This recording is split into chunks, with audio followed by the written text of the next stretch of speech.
Camille Froide-Vaumétry, bonjour. Bonjour. Vous êtes philosophe, féministe, professeur de sciences politiques et vous dirigez un ouvrage extrêmement ambitieux, Théorie féministe, aux éditions du Seuil, avec un grand nombre d'entrées, patriarcat, féminisme noir, désir, travail reproductif, lesbianisme, etc., etc. On va revenir justement sur ces entrées. Peut-être l'état d'esprit dans lequel vous avez pensé ce livre qui s'étale bien sûr sur plusieurs années. Oui, en effet, quand j'ai commencé à réfléchir à ce projet, il y a à peu près 3-4 ans, je souhaitais accompagner la dynamique actuelle de lutte féministe, ce que j'ai appelé la bataille de l'intime, c'est-à-dire tous ces combats autour des questions concernant les corps des femmes. Et j'étais donc dans un état d'esprit à la fois enthousiaste et même presque joyeux. Je voulais simplement accompagner sur le versant de la théorie ces luttes sur le terrain. Et puis au moment d'écrire l'introduction, c'est-à-dire quelques mois avant la parution du livre, eh bien, mon état d'esprit avait radicalement changé, notamment au regard du contexte politique qui est le nôtre. Quand je dis le nôtre, je veux dire au sein de nos démocraties occidentales, dont on voit bien, malheureusement, qu'il témoigne d'une forme non seulement de retour en arrière, mais surtout d'attaque contre les idées féministes et plus globalement contre les droits des femmes et les droits des personnes LGBTQI. Justement, donnez-nous des exemples, Camille Froide-Vaumétry. Le moment tournant de ce point de vue, c'est la décision de la Cour suprême états-unienne en juin 2022 qui revient sur l'arrêt qui garantissait le droit à l'avortement au niveau fédéral.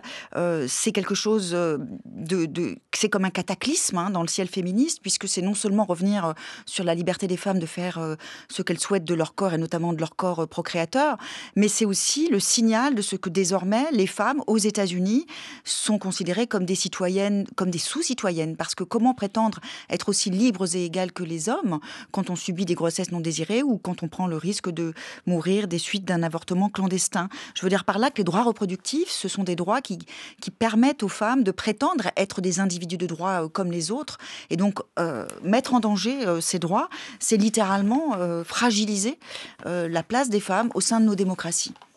Alors cet ouvrage, celui que vous publiez aux éditions du Seuil, Théorie féministe, Camille Froide-Vaumétry, propose une cartographie extrêmement vaste de la pensée féministe. Vous retracez les origines, les courants, les enjeux, les principaux combats. Et il y a deux logiques successives, si j'essayais de résumer en quelques mots. D'une part, la question donc de l'acquisition et de la lutte pour les droits de vote, égalité salariale, avortement, lutte contre les violences sexistes, et puis une sorte de projet global de refondation du vivre ensemble, avec cette fois-ci une volonté de renverser les logiques patriarcales ou les logiques que vous qualifiez comme des logiques de domination. Sur les violences sexistes, puisque j'ai cité une affaire judiciaire en cours, donc elle n'est pas jugée, mais il en est d'autres. Il y a beaucoup de choses qui sont consacrées dans ce livre aux violences sexistes. Justement, Camille Froide-Vaumétry, quelques mots à ce sujet. Je vais commencer par dire et rappeler que l'ouvrage est un collectif qui réunit une centaine d'auteuristes avec 130 textes. C'est vraiment une ambition que nous avions de faire un panorama des notions, des courants, des autrices féministes, avec évidemment une dimension, comme vous le rappeliez, historique. Il s'agit de redérouler le fil de l'histoire de la pensée féministe et d'observer comment on a donné naissance au féminisme. Et il s'agit aussi, bien sûr, de mettre au jour un certain nombre d'objets de pensée féministes, dont les violences sexistes et sexuelles, et d'arriver à montrer aussi comment la dénonciation de ces violences participe d'un projet plus englobant qui consiste tout simplement, et c'est pas rien, à vouloir réinventer le monde. Je veux dire par là que le féminisme, ce sont bien évidemment des politiques d'égalité ou de lutte contre les violences, mais c'est surtout une politique, c'est-à-dire un projet politique de transformation de nos sociétés pour les libérer des rapports d'oppression et pour les repenser au prisme de l'égalité. Alors sur les violences sexistes et sexuelles, ce qu'on appelle dans le volume les violences systémiques, puisqu'elles se tiennent ensemble, il y a un ensemble de textes consacrés par exemple à la question du viol, le texte d'Odélia Charby, à la question des féminicides qui nous occupe spécifiquement dans l'actualité ce matin, avec le texte de Christelle Tarot, et puis les questions également de l'inceste, avec un texte de Dorothée Ducy, des luttes contre le validisme, un texte de Charlotte Puiseux, et puis globalement notamment cette question du consentement, avec un texte de Pamina Guyot-Sionnet. Il s'agit de mettre au jour la façon dont ces violences font système, c'est-à-dire comment elles s'articulent les unes aux autres pour maintenir les femmes et les personnes que j'appelle féminisées, c'est-à-dire toutes les personnes qu'on réduit à leur corps, dans une logique à la fois de peur et de soumission. Vous êtes philosophe et il y a une ambition épistémologique, peut-être quelques mots d'ailleurs pour définir ce qu'est une révolution épistémologique. Je vous cite, retourner la tradition philosophique comme un gant, qu'est-ce que ça veut dire ? Eh bien, ça signifie que les personnes qui pensent le féminisme, et je dis personnes parce que il se trouve que ce sont bien peu... Enfin, il y a évidemment des philosophes, mais dans l'histoire de la pensée féministe, celle-ci a été le fait bien souvent de femmes qui luttaient, et donc d'ouvrières, de syndicalistes, mais aussi de romancières, de poétesses. Il y a une grande diversité des façons de penser le féminisme.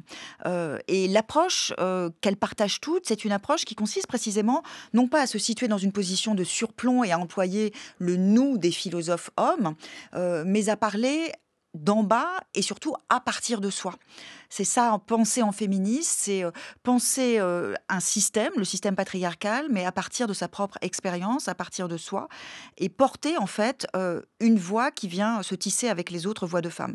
Donc il y a une dimension épistémologique qui se condense dans la notion de point de vue situé, c'est-à-dire que nous pensons et nous parlons à partir d'un endroit qui nous situe au sein de la société, mais il y a aussi épistémologiquement quelque chose d'inédit relatif aux objets dont se saisissent les personnes qui pensent en féministe, ces objets qui concernent notamment les corps des femmes et les corps des personnes subissant l'oppression patriarcale, des objets triviaux, des objets indignes, voire même infâmes, enfin qui notamment ont été considérés comme Par tels exemple ? dans l'histoire de la philosophie.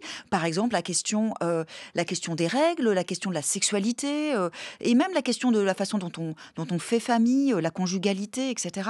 C'est-à-dire tout ce qui a été considéré comme inférieur parce que de l'ordre du privé, de l'ordre de l'intime, et dont les théoriciennes féministes se saisissent pour les élever en quelque sorte à la dignité philosophique. Et il y a eu une révolution conceptuelle, j'aimerais que vous nous l'expliquiez. Cette révolution conceptuelle, c'est ce qu'on appelle l'intersectionnalité. Qu'est-ce que ça veut dire ?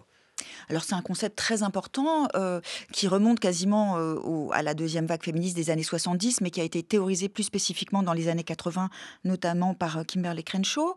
L'intersectionnalité renvoie à cette évidence que les personnes subissent des oppressions multiples et que pour certaines personnes, celles-ci se croisent et s'accumulent. C'est-à-dire qu'on peut considérer dans une perspective féministe que l'oppression principale, c'est l'oppression liée au genre, mais il s'avère que, et les féministes disons états-uniennes, dès les années 70 l'ont montré, qu'il y a certaines femmes qui subissent par ailleurs des oppressions et des discriminations liées à la couleur de leur peau, liées aussi à leur place sociale, et que de fait, il faut considérer qu'il y a des rapports d'oppression de genre, de classe, de race, mais aussi d'âge, c'est une dimension importante, mais aussi de conditions de validité ou de handicap.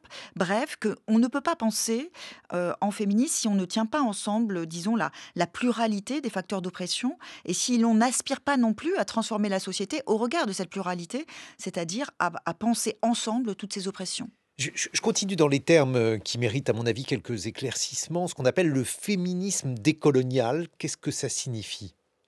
Ce sont des approches qui pensent la façon dont la colonisation et les oppressions qui l'ont accompagnée ont spécifiquement produit des effets sur les femmes des pays colonisés et qu'il y a entre les logiques d'appropriation coloniale et les logiques d'appropriation des corps des femmes, plus que des coïncidences, vraiment des liens de nature, et que de même que l'on observe dans le champ de l'écoféminisme des propositions théoriques qui visent à montrer comment l'exploitation du vivant et de la terre résonne très fort avec l'exploitation des femmes, eh bien il y a dans les logiques d'oppression coloniale des liens d'affinité et plus encore avec la question de l'oppression des femmes colonisées. Et donc des combats spécifiques aussi, c'est ce que permettent de mettre au jour ces pensées. Mais alors, vous qui êtes philosophe, est-ce qu'il s'agit de rompre avec une certaine forme d'universalisme pour laquelle il n'y a par exemple ni homme ni femme, mais des individus ou des personnes ? Oui, enfin rompre, en réalité, tout le monde sait très bien que cet universalisme est une belle construction intellectuelle, peut-être un bel idéal, mais que dans la façon dont les personnes, vivent, cet universalisme, celui-ci, se dissout dans la réalité, de la diversité, en fait, des situations de vie et dans la réalité aussi de la pluralité des oppressions, subies. Donc en effet, la pensée féministe est d'une certaine façon une proposition pour aller chercher, les singularités des vies vécues qui se cachent derrière, l'idéal, universaliste. Et ça, c'est quelque chose, dont le livre, rend compte de façon très intense, hein, puisqu'il s'agit bel et bien d'aller chercher, par-delà l'ambition universaliste, la façon dont concrètement, les oppressions sont vécues. Donc on peut classer ça parmi les savoirs situés, ce qu'on appelle les savoirs situés, Camille Froidevaux-Métry? Vous voulez dire la pensée féministe comme savoir situé? Oui, la pensée féministe comme savoir situé, mais aussi comme savoir englobant. C'est ça la gageure en fait épistémologique, c'est tenir ensemble le souci pour la singularité des vies et des oppressions vécues et l'ambition englobante, sociale, politique de transformer la société. Mais alors justement, comment conjuguer, c'est une remarque qui est souvent faite, comment conjuguer ces savoirs situés et la neutralité scientifique, si vous pensez qu'il faut une neutralité scientifique ou si au contraire vous pensez qu'il faut des savoirs engagés, dégagés de ce type de considération.